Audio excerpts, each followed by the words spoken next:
Bienvenidos al canal de podcast de la Iglesia Nueva Apostólica Sudamérica. Valores, primer episodio.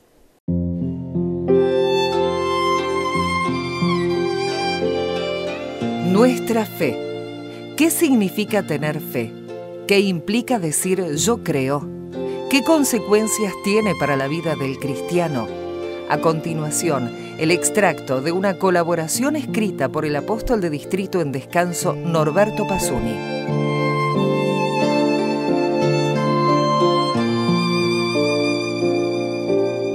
Yo creo. Así comienzan los 10 artículos de nuestra confesión de fe, es decir, los enunciados que resumen nuestra doctrina de fe. Profesarnos a ellos define nuestra pertenencia a la Iglesia. Colocaremos ahora nuestra atención en el significado que tiene ese yo creo para la persona que lo manifiesta y todo lo que está contenido en esas breves formulaciones dogmáticas que acepta.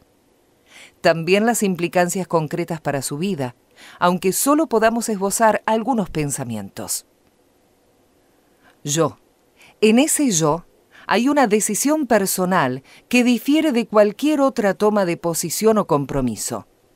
Probablemente sea en el voto de la confirmación donde podamos advertir mejor esa diferencia. Allí dice, yo renuncio y me entrego a ti. Es decir, que el creyente no adhiere simplemente a una doctrina, sino que su consentimiento es un verdadero acto de conversión. En ese yo, el ser humano acepta sustentar en Dios la totalidad de su vida. Luego dice, creo. La fe del cristiano no es una flor que nace espontáneamente en su jardín. No surge tampoco como un logro del intelecto. El creyente debe reconocer a la fe como un regalo y hacerla realidad en la consumación de su vida. Al comienzo de la fe siempre está Dios, quien se revela a través de palabras y obras. En el origen de la fe está la escucha. Esa palabra es algo que me es dado, que primero recibo y solo después trato de comprender. Ciertos temas es conveniente tenerlos presentes porque son determinantes a la hora de explicar la actitud que adopta el creyente en su vida. En Hebreos capítulo 11, versículo 1 dice, es, pues, la fe, la convicción de lo que no se ve. Es decir, la fe es la seguridad en la existencia de lo que no se percibe por los sentidos. Con esto incorporamos lo invisible también como real. En Juan capítulo 1, versículo 18 dice, a Dios nadie le vio jamás. En otros términos, Dios es invisible. En el primer artículo de la confesión de fe decimos que lo material y lo espiritual, tanto lo visible como lo invisible, existen gracias al acto creador de Dios. Dios es el autor de la realidad entera y ella da testimonio de él. Vale recordar que aunque el primer artículo de la fe habla de Dios, el Padre, como creador, en las obras externas de la Trinidad siempre actúan las tres personas divinas. Lo dicho nos va conduciendo a las primeras conclusiones. Lo invisible está antes de aquello que llamamos real. Pero eso que es invisible tiene además otra condición. Es más importante que lo visible, porque es su origen, y en consecuencia lo que le da sentido. Por ejemplo, en el tercer artículo de la confesión de fe, el creyente manifiesta creer en la resurrección de los muertos y en la vida eterna. Se puede decir que este enunciado es fundamental. Si falta la fe en la resurrección, entonces todo lo demás pierde valor. Veamos por último la relación del creyente con el Estado.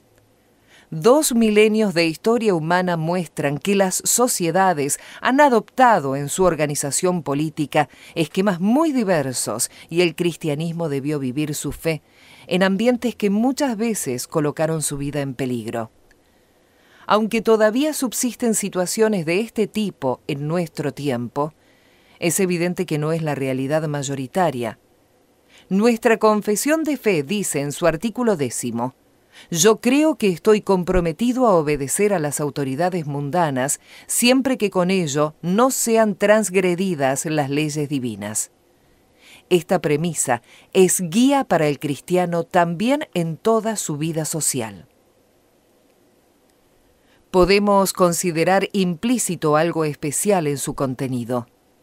Agradecemos los beneficios que trae aparejados para nuestra calidad de vida el desarrollo prodigioso de los conocimientos en nuestro tiempo.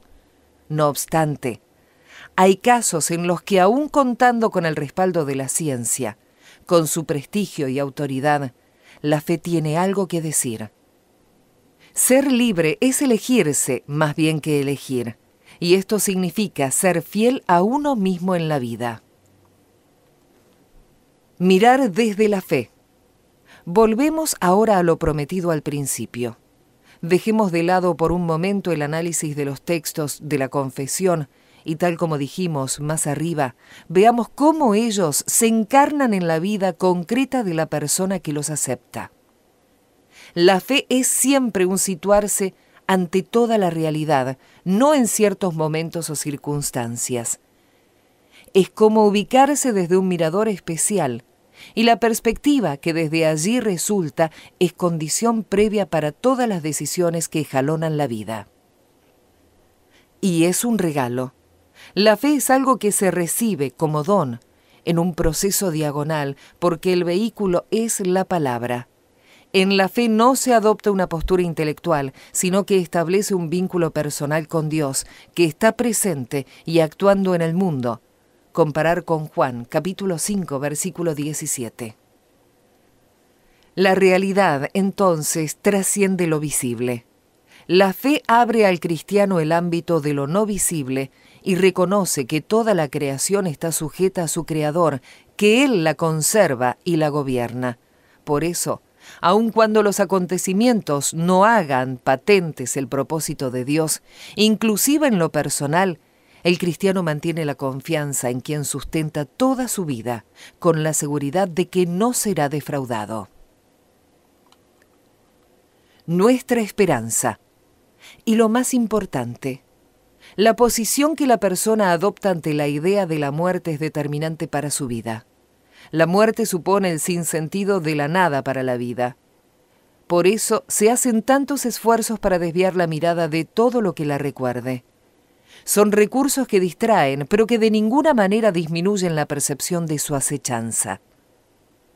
Sin embargo, el cristiano sabe que la ruptura que produce la muerte no es definitiva y su esperanza se apoya en algo que ya sucedió, porque cree a los testigos que dan fe de ello.